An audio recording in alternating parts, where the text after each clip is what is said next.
ನಮಸ್ಕಾರಗಳು.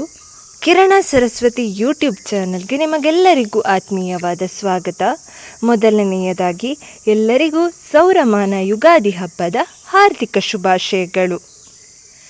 ಇವತ್ತಿನ ವಿಡಿಯೋದಲ್ಲಿ ನಾವು ಚಾಂದ್ರಮಾನ ಯುಗಾದಿ ಹಾಗೂ ಸೌರಮಾನ ಯುಗಾದಿಗಿರುವ ವ್ಯತ್ಯಾಸದ ಬಗ್ಗೆ ತಿಳಿದುಕೊಳ್ಳೋಣ.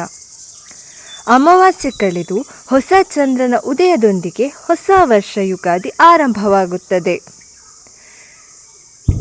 ಕರ್ನಾಟಕದ ಬಹುತೇಕ ಕಡೆ ಚಾಂದ್ರಮಾನ ಯುಗಾದಿಯನ್ನು ಆಚರಿಸಿದರೆ ಕರಾವಳಿ ಭಾಗದಲ್ಲಿ ಸೌರಮಾನ ಯುಗಾದಿಯನ್ನು ಆಚರಿಸಲಾಗುತ್ತದೆ.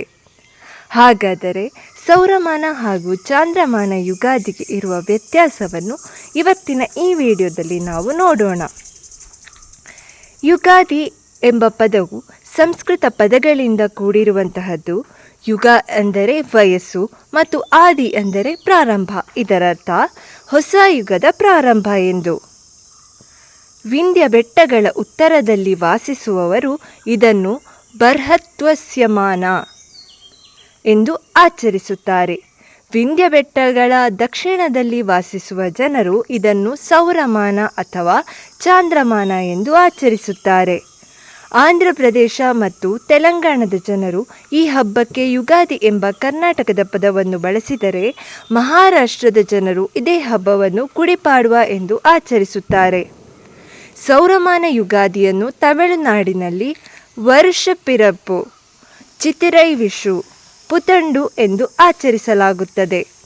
ಕೇರಳದ ಜನರು ಈ ಮಲಯಾಳಂ ರಾಶಿ ಚಕ್ರಗಳ ಹೊಸ ವರ್ಷವನ್ನು ವಿಷು ಹೆಸರಿನೊಂದಿಗೆ ಆಚರಿಸುತ್ತಾರೆ.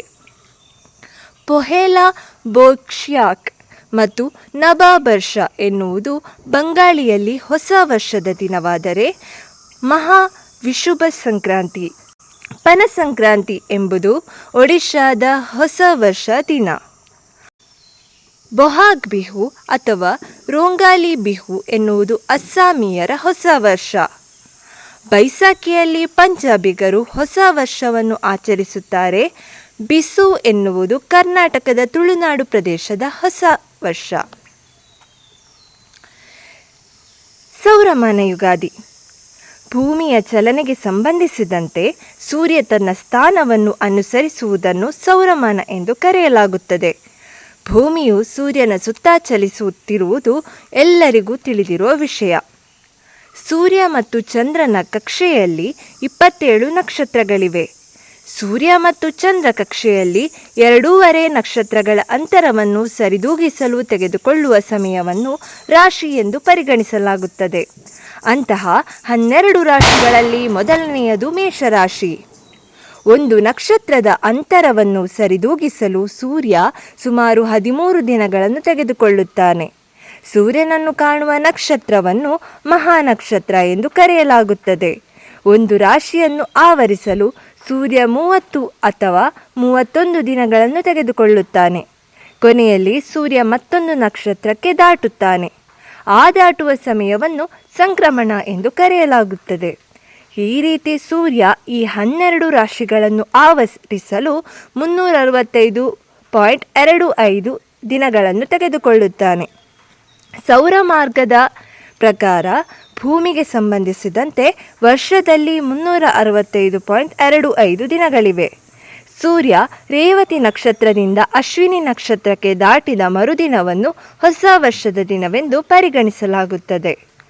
ಇನ್ನು ಚಾಂದ್ರಮಾನ ಯುಗಾದಿ. ಚಂದ್ರನ ಚಲನೆಯನ್ನು ಆಧರಿಸಿ ವರ್ಷದಲ್ಲಿನ ದಿನಗಳನ್ನು ಲೆಕ್ಕ ಮಾಡುವುದಕ್ಕೆ ಚಾಂದ್ರಮಾನ ಎಂದು ಕರೆಯಲಾಗುತ್ತದೆ.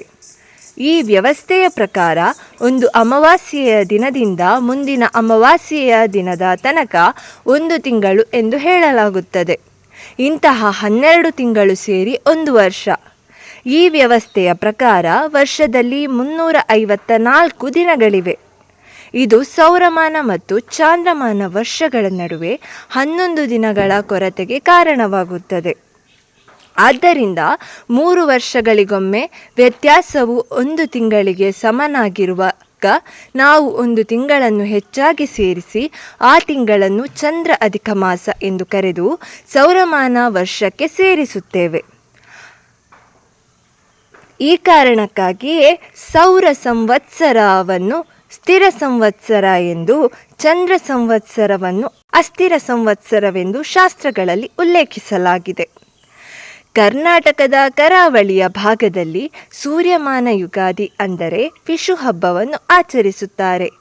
ಕರ್ನಾಟಕದ ಇತರ ಭಾಗಗಳಲ್ಲಿ ಚಾಂದ್ರಮಾನ ಯುಗಾದಿಯನ್ನು ಆಚರಿಸುತ್ತಾರೆ.